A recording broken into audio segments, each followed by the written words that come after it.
अस्सलामुअलैकुम वरहमतुल्लाहि वबरकातुहू। बिरादरान मिल्लत इस्लामिया, आप सभी का हमारे चैनल पर खैर मकदम है। अगर आप लोगों ने अभी तक मेरे चैनल को सब्सक्राइब नहीं किया है तो जल्द से जल्द सब्सक्राइब करें और बहुत अहम मसले पर हम गुफ्तगू करेंगे। आप लोगों से मेरी गुजारिश है, पूरा वीडियो आखिर तक देखें। इंशाल्लाह आप लोगों को बहुत कुछ सीखने का और बहुत कुछ जानने का मौका मिलेगा। आज गुफ्तगू करने के लिए जो शख्सियत हमारे साथ मौजूद है वो किसी तारुफ की मोहताज नहीं है। इंटरनेशनल इस्लामिक स्कॉलर डॉक्टर ग़ुलाम रसूल देहलवी साहब हमारे साथ मौजूद है।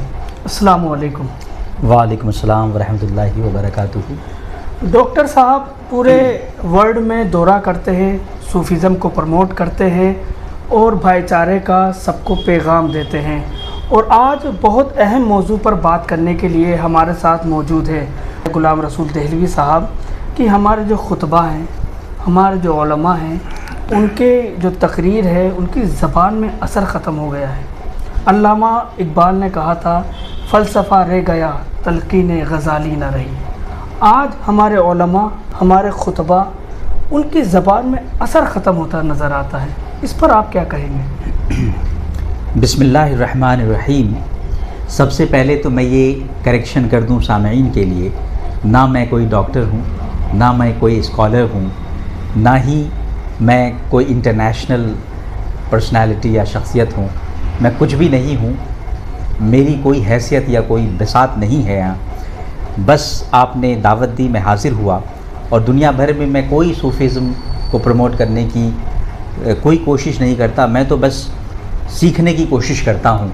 दुनिया भर में जो कुरान करीम में इरशाद फरमाया गया, सीरू फिल अर्द, ज़मीन के ख़ित्तों में घूमो, देखो, निशानियों को तलाश करो, तो मैं खुदा की वुसअत, ज़मीन की वुसअतों में फैली हुई जो खुदा की निशानियाँ हैं, उन निशानियों को देखने की कोशिश करता हूँ, यूरोप से लेकर अमेरिका तक। आपने जो सवाल किया, आज हमारी ज़बानों में हम जैसे नातवां कम इल्म तालिब इल्मों की ज़बानों में असर क्यों नहीं रह गया है? देखिए, इसका सीधा साधा जवाब ये है कि ज़बान में असर जब होता है जब दिल जो है वो मुकम्मल तौर पे गंजीने मारिफत बनता है, जब दिल खजीने मारिफत बन जाता है, तब ज़बान पे असर पैदा होता है। हज़रत बाबा फरीदुद्दीन गंजे शकर रहमतुल्लाह अलैह ने हज़रत निज़ामुद्दीन औलिया को जब रवाना फरमाया और दावत व तबलीग़ के लिए वो कमर बस्ता हुए, तो क्या ही खूबसूरत बात कही थी। बाबा फ़रीद ने कहा था, ए आतिश फ़िराक़त दिलहा कबाब करदा, ए आतिश फ़िराक़त दिलहा कबाब करदा, सैलाब इश्तियाक़त जहाँ ख़राब करदा। यानी ए फ़िराक़ की आग, खुदा से जो फ़िराक़ हो गया है हमारा, उसकी आग, ए वो आग फ़िराक़ की जिसने हमारे दिलों को छलनी छलनी करके कबाब बना दिया है, और ए वो सैलाब जिसने हमारी जानों को, ए वो शौक़े दीदारे इलाही का सैलाब जिसने जानों को खिरमन की तरह जला दिया है और तबाह बर्बाद कर दिया है। तो जब तक हमारी जानें, जब तक हमारे दिल कबाब की तरह छलनी छलनी नहीं हो जाते मोहब्बत इलाही में, शौक़े दीदार इलाही में, जब तक हमारी जानें बर्बाद नहीं हो जाती, तब तक हमारी ज़बान पे कोई असर नहीं आने वाला है।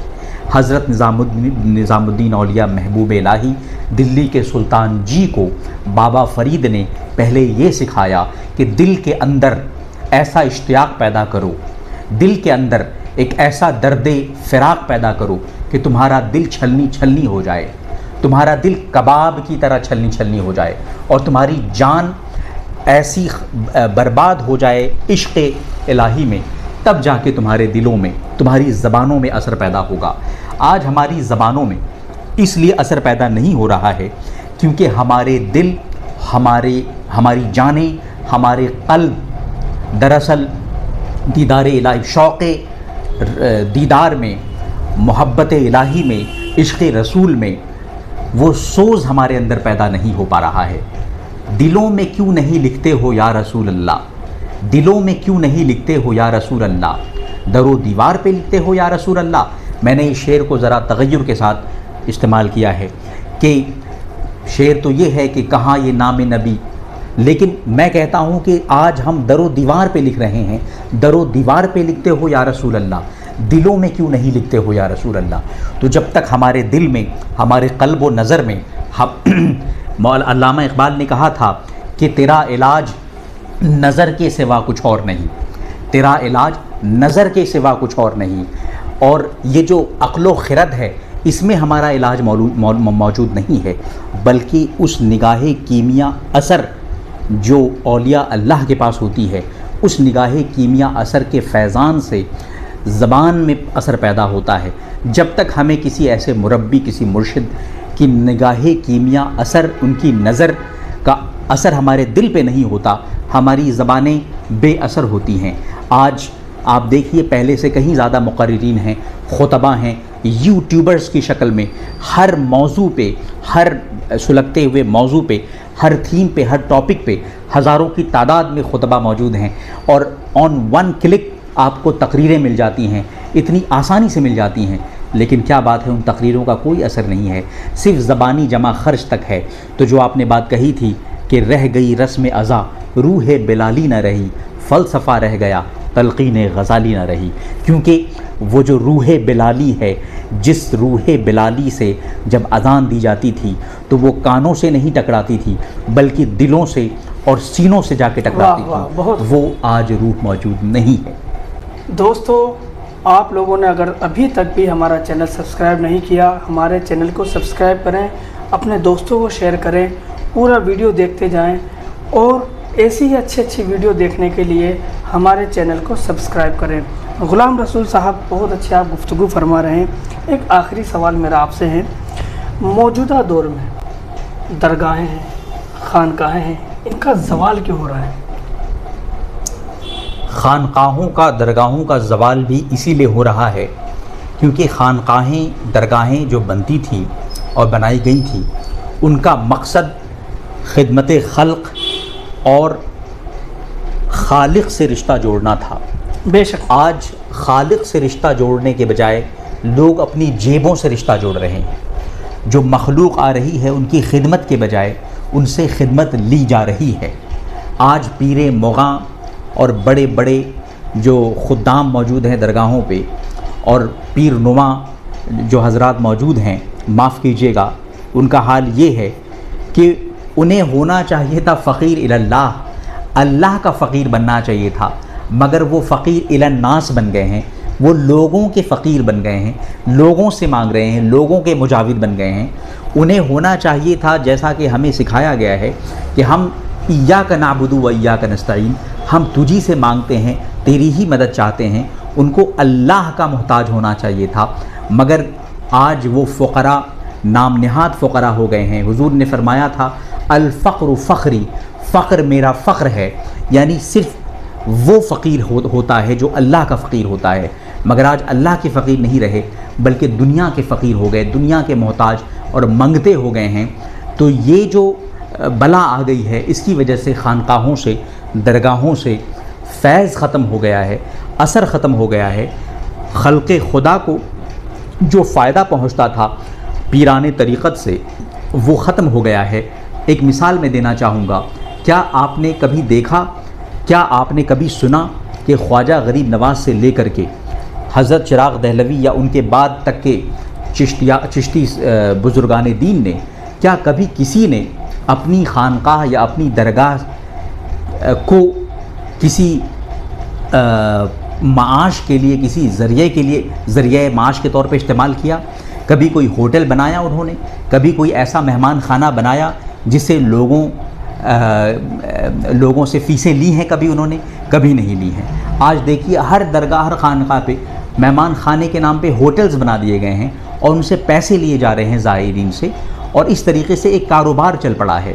तो ये पूरा जो मज़ारात का, खानकाहों का जो एक रूहानी निज़ाम था, वो आज एक बिज़नेस सिस्टम बन गया है एक धंधा बन चुका है, जिसकी वजह से रूहानी असर ख़त्म हो गया है, फैज़ ख़त्म हो गया है। और आवाम जौक दर जौक तो आते हैं, पहले भी आते थे, अभी भी आते हैं, लेकिन वो भी बेफैज़ जा रहे हैं। तो जैसे पीर हैं वैसे ही मुरीदीन हैं, और वो भी बेफैज़ हैं, ये भी बेफैज़ हैं। पहले देखा जाता था कि जो पीर होते थे वो अपने मुरीद को वली बना दिया करते थे। आजकल बिल्कुल उल्टा हो रहा है, जो मुरीद होते हैं वो अपने पीर को वली बनाने में लगे हुए हैं। देखिए, इसलिए क्योंकि जो मुरीदीन हैं वो अपनी दौलत के ज़रिए से, अपनी दौलत की फरावानी के ज़रिए से अपने पीरों को बेहतर से बेहतर ज़िंदगी देने में लगे हुए हैं, अच्छे कपड़े पहनाने में लगे हुए हैं, 5 स्टार होटल्स में मेहमान बनाने में लगे हुए हैं।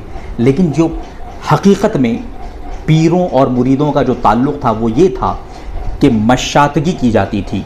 पीर अपने मुरीद की मशातगी यानी हकीकत में उसकी तरबियत नफ्स किया करते थे।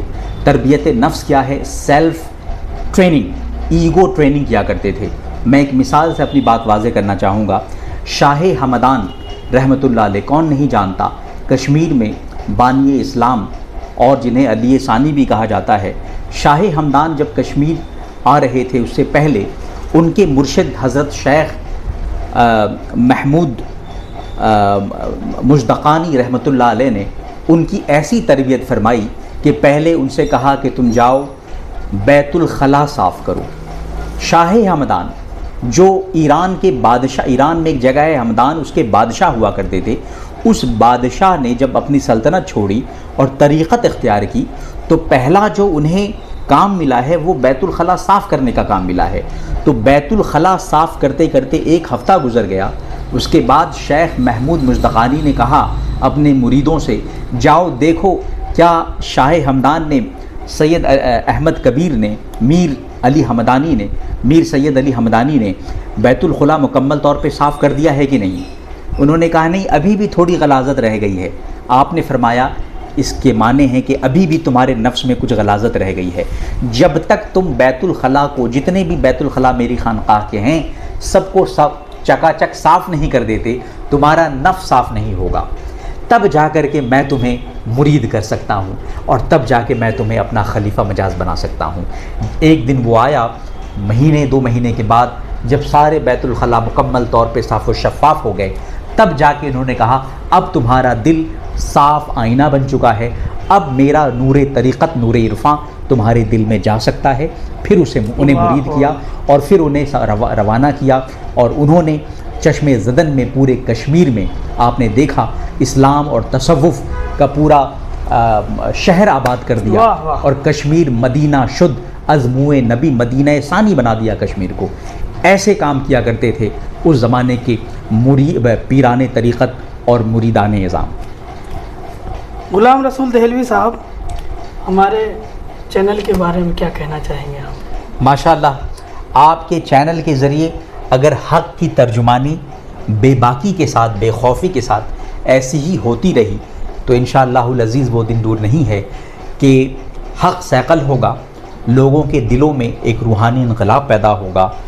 ज़रूरत इसी बात की है। आज लोग हक़ बोलने से डरते हैं और बेजा मसलहत अंदेशी में लगे हुए हैं, बिला वजह की मसलहतों में लगे हुए हैं, क्योंकि उन्हें डर है कि कहीं किसी की फॉलोइंग न कम हो जाए, कहीं किसी की व्यूवरशिप न कम हो जाए। लेकिन हक़ बोलने में आप कभी भी कोई भी किसी किस्म का बाग, कोई डर या कोई खौफ, अला इन्ना औलिया अल्लाहि ला खौफुन अलैहिम वला हुम यहज़नून, बेशक अल्लाह के वलियों को और वलियों के वलियों को भी, उनके दोस्तों को कोई खौफ नहीं होता हक़ बोलने में। तो आप हक़ बोलते रहें। आपका चैनल इंशाअल्लाह ज़िंदा, पाइंदा और सलामत रहे। बहुत बहुत शुक्रिया, आप तशरीफ़ लाए, बहुत अच्छी गुफ्तगू आपने फरमाई। जल्द ही मुलाकात होगी नए टॉपिक पर। आप लोगों का साथ ऐसे ही हमारे साथ बना रहे। अस्सलाम वालेकुम। इंशाअल्लाह।